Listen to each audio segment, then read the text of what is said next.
하나님의 말씀은 데살로니가전서 2장 10절에서 20절까지 말씀입니다. 오늘 말씀에 보면 이 바울 일행이 복음을 전할 때 거룩하고 또 옳고 흠없는 태도로 하나님의 말씀을 전하고 데살로니가 교회 성도들에게 그렇게 전도를 했다라고 나와 있습니다. 바울이 어떻게 보면은 자기가 얼마나 데살로니가 교회 성도들에게 정중하고 또 하나님 보시기에 옳은 태도로 그들을 대했다라고 하는 것을 어떻게 보면 변호하는 그런 내용이라 할 수 있는데요. 우리가 이 사도 바울의 이러한 복음을 전하는 사람의 어떤 태도를 보면서 우리가 우리의 삶 속에 또 적용해야 될 부분들이 있습니다. 아버지가 자기 자녀를 대하듯이 하나님의 말씀을 권면하고 위로했다라고 이렇게 이야기를 하고 있습니다. 이 모든 것을 왜 이렇게 행했느냐? 데살로니가 교회 성도들이 하나님 아버지 그 말씀 앞에 합당하게 행하게 하기 위해서다라고 이렇게 이야기를 하고 있습니다. 우리의 삶에 그리고 또 저 개인적으로도 이 말씀을 어떻게 적용해야 될까 생각을 해봤는데요. 나는 복음 안에서 우리 공동체와 또 우리 지체들에게 어떤 태도로 어떤 삶의 모습으로 신앙인으로서 지금 살아가고 있는가, 이 모습을 우리가 좀 돌아봤으면 좋겠습니다. 나는 주님의 마음으로 그런 위로의 역할을 하고 있는 사람인가? 또 복음을 함께 나누면서 그 복음 안에서 내가 진정 우리 공동체를 위해서 권면하고 위로해주는 그런 역할을 나도 신앙인으로서 믿음을 가진 자로서 그 역할들을 감당해 나가고 있는가? 우리가 이것을 한번 되돌아보는 시간을 가졌으면 좋겠습니다.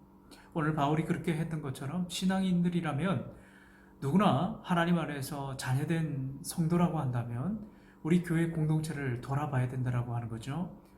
믿음을 함께 나누고 복음의 말로 그들을 위로하고 따뜻하게 세워나가는 일에 앞장서야 한다라고 하는 거죠. 그것이 믿는 자들의 교회된 성도로서의 모습이라고 할 수가 있습니다.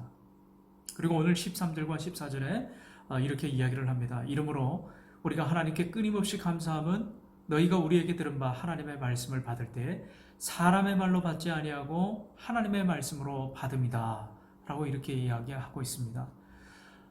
사람의 말로 받지 않고 데살로니가 교회 성도들은 하나님의 말씀으로 받았다라고 그렇게 이야기를 하고 있어요.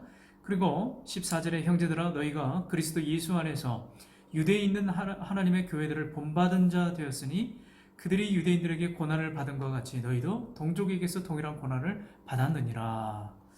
하나님의 말씀을 우리가 듣고 또 읽고 또 누군가 전해준 그 설교라든지 이런 하나님의 그 은혜의 말씀을 우리가 받고 듣고 이렇게 경험할 때가 있습니다.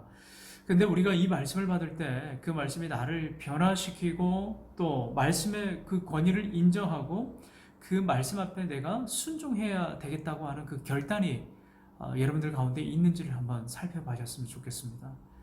오늘 큐티는 이렇게 말씀을 우리가 읽고 또 이것을 우리가 구체적으로 어떻게 적용해 나가는가, 앞으로 이것에 좀 초점을 맞추고 여러분들과 함께 말씀을 좀 나누려고 합니다. 그래서 오늘 이 바울이 전한 하나님의 말씀, 데살로니가 교회 성도들은요, 단순한 말이 아니라 하나님의 말씀으로 받았다라고 그렇게 이야기하고 있어요. 이 말씀의 그 권위 앞에 순종하고 이 말씀이 나를 변화시키겠다고 하는 그런 확신, 그 믿음으로 이 말씀을 받았다라고 나와 있습니다.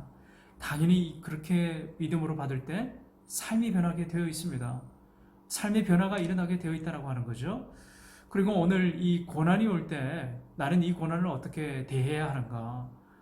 이 데살로니가 성도들은 고난 앞에 굴복하지 않고 고난이 오는 것을 당연한 것으로 여겼다고 하는 거죠. 그래서 이 고난이 하나님의 영광을 위해서, 하나님의 나라를 위해서 마땅히 받고 고난 가운데 있을 그 더 큰 기쁨, 그것을 구했다라고 이야기하고 있는 거예요. 동일한 고난을 받았고 그 고난 가운데서 승리했다라고 이야기를 하고 있는 거죠.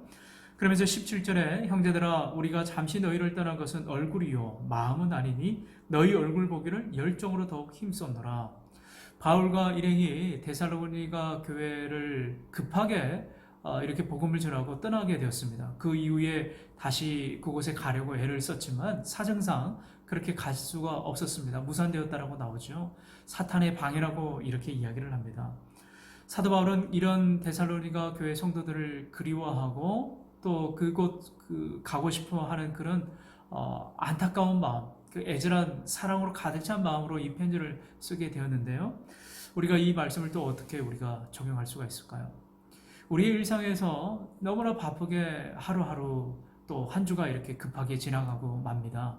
그러나 우리는 이런 상황 속에서 내가 몸담고 있는, 내가 속해 있는 교회와 공동체를 얼마나 생각하고 또 속해 있는 그 소그룹의 지체들을 얼마나 우리가 그리워하고 마음을 같이 했는지 또 되돌아보게 되는 것 같아요.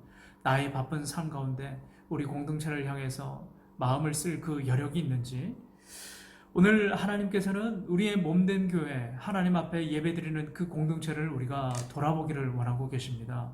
날마다 함께 모여서 그 기도하고 말씀을 나눌 수는 없지만 바쁜 일상 속에서도 우리가 몸은 멀리 떨어져 있지만 마음만은 늘 가까이 하면서 그들을 위해서 서로 중보하고 하나님의 마음을 나누기를 그렇게 원하고 계시는 거죠.